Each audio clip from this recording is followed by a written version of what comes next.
Hello everyone, so it's been a while since I made a fragrance video, and sorry I've been posting a lot of dance tutorials. I really had to get around to posting now. I've still got so many dance tutorials I gotta post to my YouTube, but I still want to be able to also post fragrance videos for my fragrance followers out there. So just keep in mind there will be some more dance tutorials, but don't be discouraged because more fragrance videos will be coming, just like this one. This is going to be the best new fragrances that I've tried. Not all of them are actually new fragrances, but um, quite a few of them are new releases as well. So I feel like I need to sneeze. Let's start with the first one by Joe Malone, Cypress and Grapefruit. This one is pretty linear in notes. It's cypress, wood, and grapevine, like the name says. But the smell also, I get like this tarragon or mint kind of smell in there, and it reminds me a little bit of Mont Blanc Legend, um, and a little bit of like Endymion, a little bit of that like Dunhill Desire Red, maybe Nico Sculpture, like that kind of DNA. Like it's got that beautiful DNA to it. My sister says it smells a little bit like Lynx or Axe, but I don't really think so. I think it's got more of like that Mont Blanc Legend kind of that DNA. So not as much as Fierce. Like I wouldn't say it's a Fierce clone. I would say the sweetness is just like Mont Blanc Legends. Um, but besides that, it is a little bit more on like the, I don't want to say Xerjoff Uden, but like that Lafayette Street Uden, Desire Red, that kind of side of things, right? So yeah, definitely give this a try. Joe Malone Cypress and Grapefruit is definitely underrated, and it's one of the best fragrances that I smelled recently. I don't know if you can hear these birds, but they really want to interrupt my You can see out there, there's a bunch of birds out there. They're trying to interrupt my video. But let's continue on. Hopefully these birds can wait. So the next is by Vilhelm. This is called Chimilka. This, I think I'm pronouncing that right, but Chimilka. It smells a little bit like Synergy by Santologia, and it's got this like tropical fruit kind of vibe going on in there. So I get a lot of tropical fruits in this Chimilka fragrance. The official notes though are peach, velvet, cardamom, osmanthus, leather, immortelle, saffron, oak moss, violet, sugar, and musk. So yeah, you do get like that saffron sweetness. There's a little bit of that like violet leather combination, like like CHMN does, but it's actually very fresh. Like it's not like a very animatic leather. It's more like that fresh violet leather combination that smells really good together. Um, but yeah, that saffron sweetness is also there. So it's not an overload of sweetness. It is got like that tropical fruits as well. So it's fruity, fresh, and you get a little bit of sweetness. But I feel like everything balances out really well. Like the florals, um, the saffron, like the leather, the violet. So everything is really good in this fragrance too. And yeah, definitely recommend. Wilhelm Chimilka is one of the best I've tried recently. You can test it at Mecca, I think. Okay, so next one is by Ellis Brooklyn. This is Guava Granita. So you're either a fan of Ellis Brooklyn fragrances or you're not. But this one, obviously, like the name says, a Guava Granita, full of tropical fruits. It's got guava, banana, lily, water lily, sorry. It's got bergamot, coconut, melon, mango blossom, vanilla, almond, and sandalwood. It's got, yeah, mostly you just get like that guava and water lily smell to it. Like, that's pretty much what you get. I would say it is on the sweet side, so I think that probably is like the vanilla and coconut. So I'm gonna just say it's got like a little bit of creaminess. So it probably is like the coconut that I'm smelling more of than the vanilla. Um, so yeah, it's also because it's got the lily in it. It does lean a little bit more feminine, but I would say it's still unisex because of how fruity and tropical it is. Um, but yeah, it does smell a little bit like one of those Bath and Body Works kind of body sprays, which ironically I do like the smell of. But you probably could just get one of those, you know. So anyway, next is Xerjoff Torino 24. I know Xerjoff fans, they're probably going to hate on Torino 24 because they're usually niche snobs that love Xerjoff brand. But this is actually a mass appealing release from Xerjoff for the people that have trouble getting into the Xerjoff house. This was pretty much made for them. So it's got tropical fruits in it. This is mango, bergamot, mandarin, plum, orange blossom, lotus, styrus, white musk, moss. I can actually smell every note in this. So I smell the mango, I smell the plum, the orange blossom, the lotus, and the musk. Yeah. So it's a fruity, musky fragrance, tropical. You know, Torino 24. It doesn't smell anything like the previous Torinos because I feel like every single Torino is completely different. Like Torino 20, was it 22 or 23? I think 23 was like it smells a little bit like Baccarat Rouge, but it's got like that green element in it, like the leafy green smell, like eucalyptus, I think it was. Torino 24. Oh no, I think Torino 22 was the Baccarat Rouge one. I get them confused, but 20. I know Torino 21 was like the minty one that smells like salad dressing. It's got too many herbs and mint, and I didn't like Torino 21. But this was probably my favorite Torino so far, the 24. Just because it's so tropical and fruity. So next is MFK Kurky. Yeah, I've struggled to get into MFK, like that brand and that house. I feel like most of his releases are pretty bad. Besides Baccarat Rouge, everything else fell off pretty hard. I mean, he had some okay fragrances like Grand Soir, Gentle Fluidity Silver. I know a lot of people like Oud Satin Mood. I didn't really like Oud Satin Mood.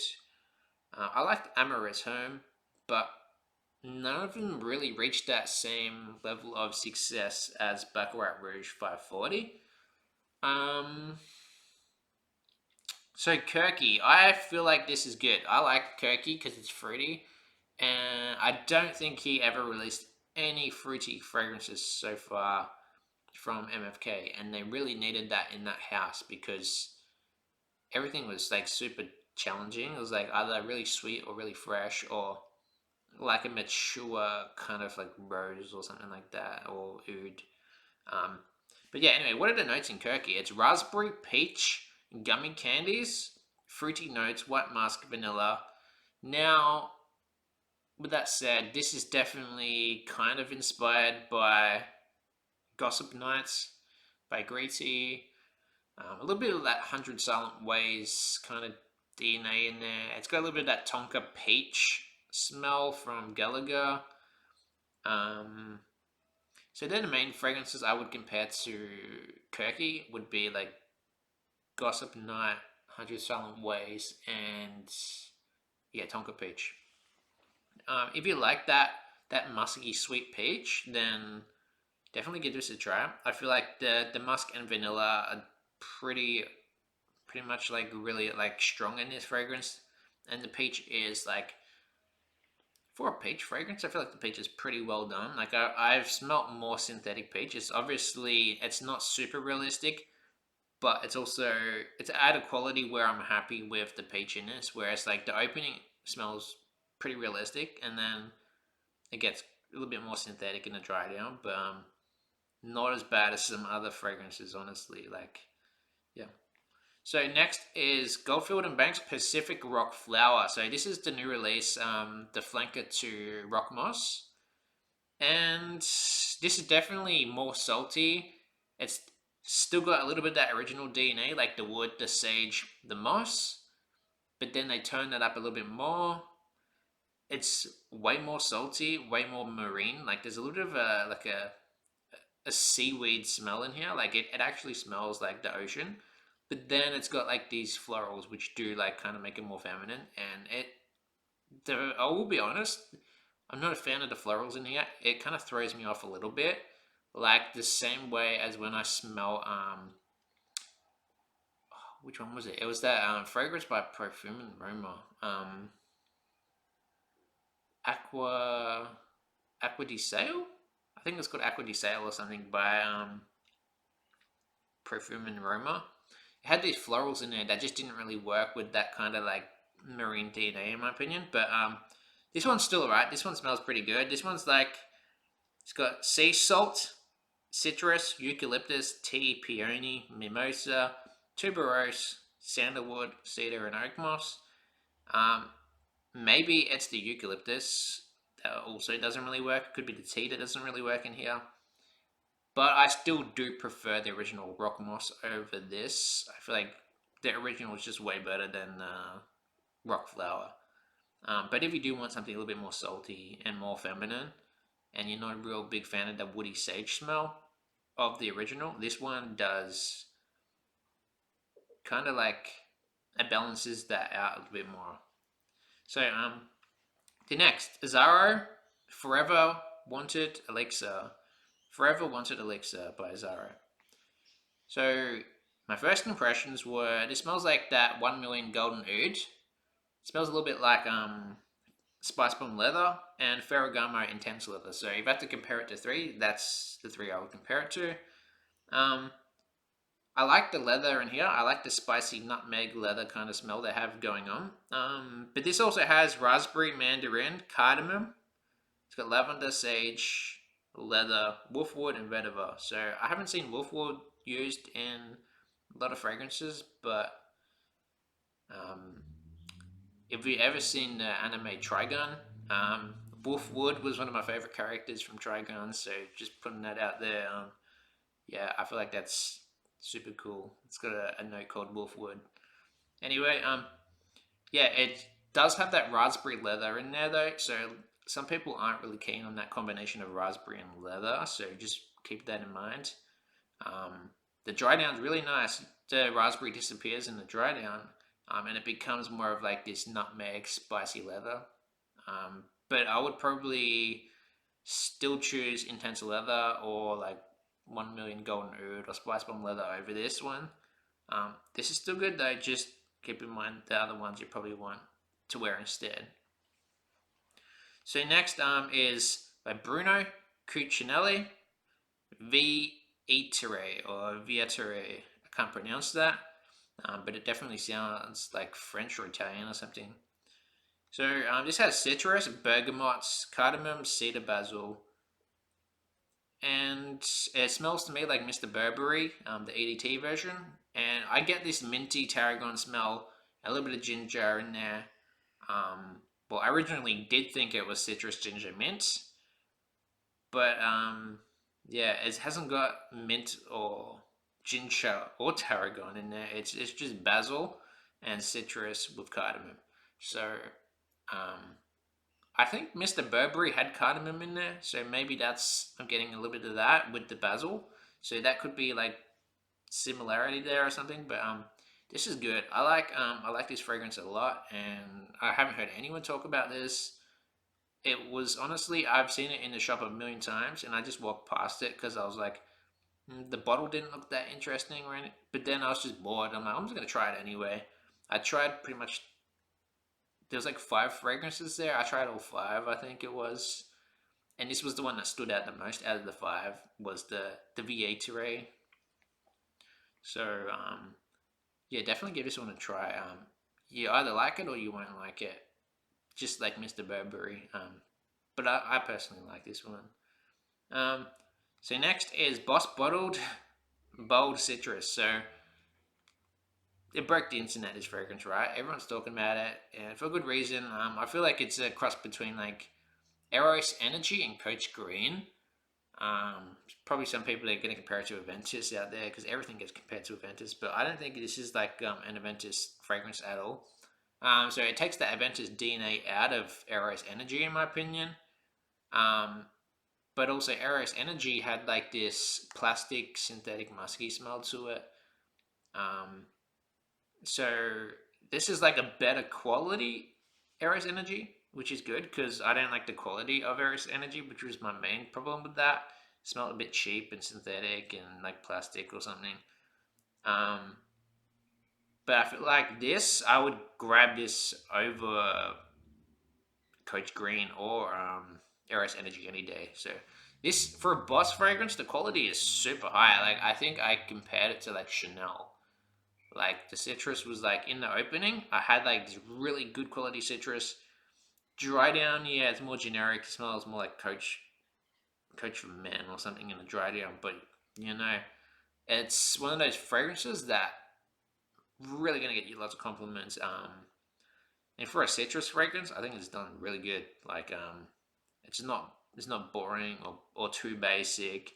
Like it's not obviously groundbreaking or anything, but it's at that perfect mass appealing kind of like level where everything is like something for everyone to enjoy. Like girls will like it on the guy. It smells sexy. It's got like a little bit of that masculine vibe, but it's not like overly masculine. It's still got like some sweetness in there. It's still got like, yeah, like some freshness, some good quality. So it's got a bit of everything that people are gonna like. Oh yeah, and the notes are citrus, geranium, elemi, and vetiver. And I've been talking about this for ages, but I said that more companies need to use like elemi resin in their fragrances with citrus and neroli. So neroli, elemi, and citrus, neroli, and elemi resin. That combination with like any type of wood, that's perfect for a citrus fragrance because you get like this resonance quality to it. But the neroli also makes it smell like really good when you combine that with elemi and woods and citrus and stuff. You could even add a bit of like saffron in there too. Like I think saffron would also pair really well with like neroli or elemi. And it's also got vetiver as well. So next is Kayali, Fleur, Majesty, Rose. Honestly, I really liked the opening of this because this smelled like Parfums de Mali Delina in the opening, and then the dry down got a little bit messy and sweet, and I think I left my test strip in my bedroom, and then my whole room was smelling like this. Like it filled the whole room just from a little test strip. So this stuff was super duper beast mode strong stuff. But to me, it reminds me of like Mason Crivelli Hibiscus Mahajad. Whenever I get any test strips of Mason Crivelli, they're some of the most strongest beast mode fragrances I ever smelled. Like the smell of Mason Crivelli, it's got that same DNA in there for sure. So just keep in mind this is really really strong stuff. But the notes are sugar. Oh no, sorry, it's got pear, peach, mandarin, rose, peony, violet, magnolia, musk, vanilla, praline, um, some molecule like ambrose super or something, vetiver. Um, yeah, so the main smell you get is like sugary musk with a bunch of like florals mixed together that are all kind of like just a mesh of florals. It doesn't really smell like rose. It just smells like a bunch of florals just thrown in there. But I personally get like a sweetness from sugar. Like it's definitely got like this sugary smell to it, which is probably praline. And yeah, musky, fruity smell. So yeah, a little bit of that like lychee smell to it in the opening, which is probably the rose and peony that gives it that lychee smell. But then that quickly disappears anyway. So next, Chanel Biarritz. I can't remember if I've made a video of this before, so the next few ones are going to be just me kind of talking about ones I can't remember if I already talked about in previous videos. But yeah, Chanel Biarritz. This is just a very simple citrus fragrance, and it's just got a bunch of citrus fruits thrown in there. Tangerine, bergamot, lemon, orange, grapefruit, neroli, and then it's got some green notes, lily of the valley, and white musk. But if you just want like a citrus fragrance, a basic citrus done at a very high quality, Chanel obviously never fail with citrus fragrances, so anything Chanel is really good. This is probably one of the best citrus from Chanel. This is Biarritz, but then it is very basic, so if you just want citrus only, just go with this one. So the next is by a brand you probably never heard of, Dr. Vranjes, Firenze. And this is called Ginger Lime. And this is just a very realistic citrus lime or ginger lime fragrance. That's pretty much all you get, really, is just ginger and lime. But it's a super realistic ginger. Like, if you just cut some fresh ginger or eat some fresh ginger, and that's what it is. Or if you drink like a drink that's got ginger and lime in it, that's what you get. But the notes, yeah, 3 notes: lime, ginger, white pepper. I don't really get pepper in there, but to me, I just really like the smell of like ginger and lime together. I just feel like it's really refreshing, very basic, but on a hot day, you want something. Sometimes you just want something really refreshing and basic like this. The only fragrance I can really think of to compare it to is like Mise Eau de Gingembre or Gingembre by Mise. I can't pronounce that, but I'll probably. No, I'm not going to enter this video and put it in the video, but yeah, just look up that fragrance by Mise, Alberto Maria's brand that he does. Eau de Gingembre, if you can spell that, like Gingembre, like ginger bray, like it's a French word for ginger, I'm assuming. So next is YSL Saharienne. This is another very simple citrus fragrance. So I just wanted to include some citrus because I am pretty much a citrus hater. But if I smell a good quality citrus, I will definitely give credit to that. And I feel like this is a really good citrus fragrance, like in terms of quality. But it is still just basic citrus, maybe with some greens added to it. So this has got bergamot, petitgrain, pink pepper, neroli, jasmine, sage, musk, and vetiver. It's just clean citrus with some petitgrain, and some neroli, and sage, jasmine, musk as well. I feel like because it's YSL, it probably gets a little bit more attention than some other citrus fragrances out there, but keep in mind, this is like YSL's version of Chanel Biarritz, and pretty much like all those houses, the designer brands, they all have that one basic citrus fragrance that's kind of like inspired from the other house. So it's the competition between houses where they all gotta like kind of have their own thing. Like Chanel have Paris, and then Dior have like La Col Noir, and then like YSL have like Blouse. So it's like they all have like these. They're the same fragrance pretty much, just different house. So next is the last one on the list. It's by Spicebomb. By Victor and Rolf. This is Spicebomb Dark Leather. So it's got that typical cinnamon, tobacco, nutmeg DNA, which is like that cola smell I get from Spicebomb, with some tobacco in there. And then what I like, they've actually added some leather and incense and pepper in here. I don't really like pepper, but I don't smell it in here anyway. So to me, this is just like it's got that Spicebomb DNA, but they take away some of that cola smell to it and add a little bit more like leather. So this smells like 1 Million Golden Oud. It smells like CH Man Privé. It smells like Intense Leather. The ones that pretty much listed for Azzaro Forever Wanted Elixir. Also a little bit similar to that. But if you don't want like the fruity raspberry note from Azzaro Wanted Elixir, then you probably just go with this. Like if you like Spicebomb but wanted leather in it, this is for you. As of right now, this is probably my favorite Spicebomb, but is it the most mass appealing Spicebomb? No, I don't think it's the most mass appealing Spicebomb, but this is, something that I feel like it's a very niche kind of smell, but it works for designers. Like, I don't know how to explain it. Leather is pretty challenging to really recommend to anyone. You just kind of gotta like leather, and I'm one of those people that I like leather when it's done a certain way, like in CH Men Privé or in Ferragamo Intense Leather, and even like 1 Million Golden Oud. I really like the way they did leather in there. So this was an example of just when I like leather done in this style. but it's not really original in smell or anything. Like I've already listed a few fragrances that smell like that, so it's not super unique. But this DNA seems to be popping off right now, and people seem to be liking this DNA, and I'm one of those people. So anyway, I'm gonna end the video here, and I hope everyone has a lovely day, and much love, guys. Peace. Peace.